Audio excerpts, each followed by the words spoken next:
our race runner-up has joined us, and that was Tony Stewart.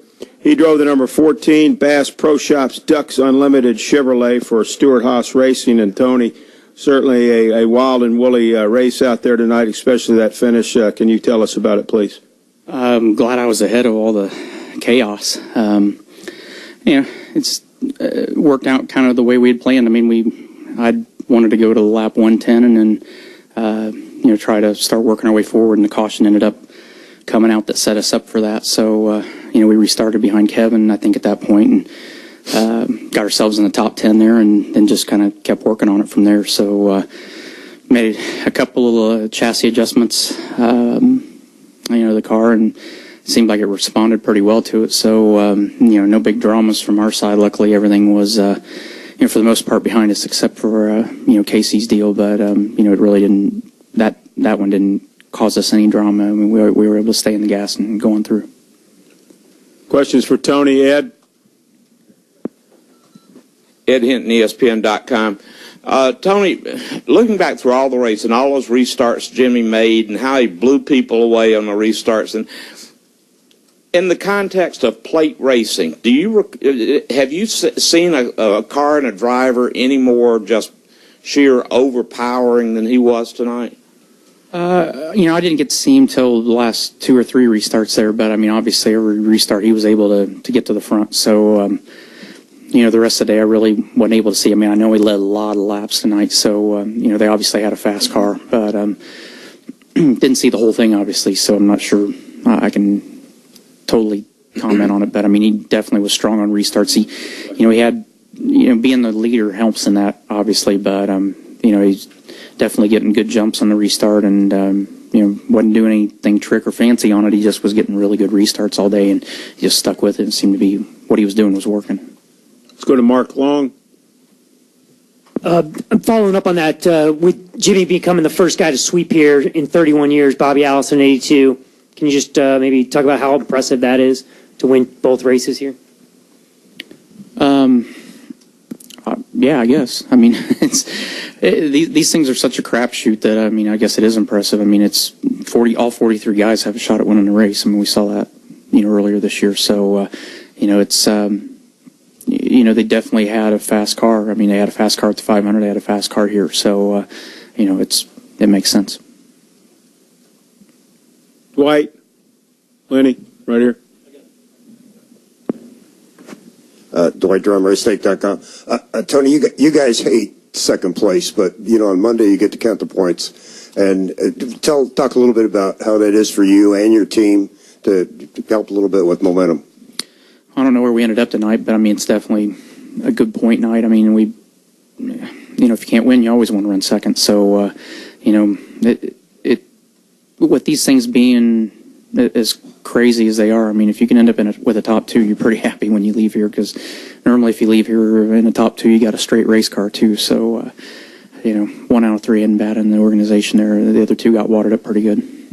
Tony, I'm told you're 10th in points right now. Great. I'll take it. Other questions?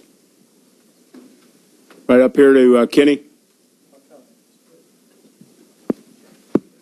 Kenny Bruce from NASCAR.com. The last 2 restarts, you had a different person in front of you. Did that make any difference whatsoever as far as what your plan might have been? No, not really. I mean, we were kind of stuck in our line either way, but definitely when we restarted on the inside, I mean, there's absolutely nowhere to go because the guys on the outside are going to stay in that middle lane. So you're stuck just committing to the guy that's in front of you there. When you're in that second line that's in the middle of the racetrack, you at least have an option to go to the outside if you need to or want to. But I honestly didn't feel like I got good restarts each time. I mean, I felt like I missed.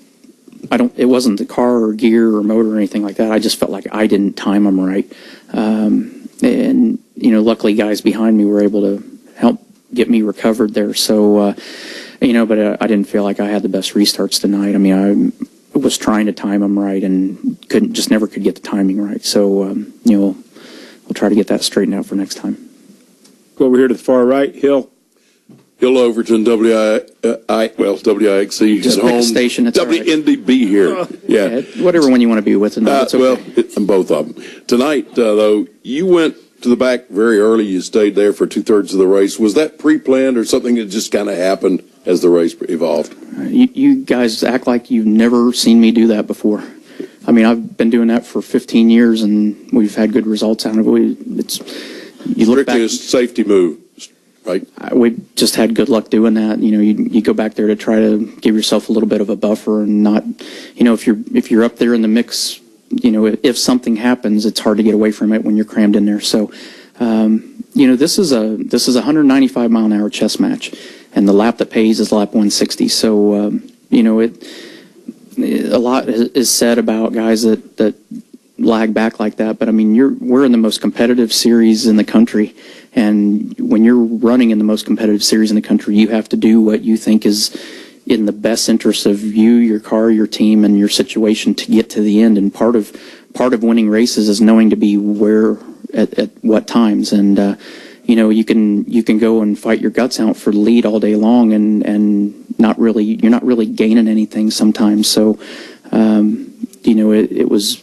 my decision, and the team backs me up on it every time we do it, but it's my decision that if we get shuffled out and get pushed to the middle of the pack, I'm all right with going the rest of the way, and you know, just making sure that we try to give ourselves a little bit of breathing room in case something happens. So you know, I know some people don't like that and some people don't agree with it, but that's what I think is the best thing to do in the interest of our race team, and to ensure that at the end of the day, when it's time to go, that we have a car that's capable of doing so.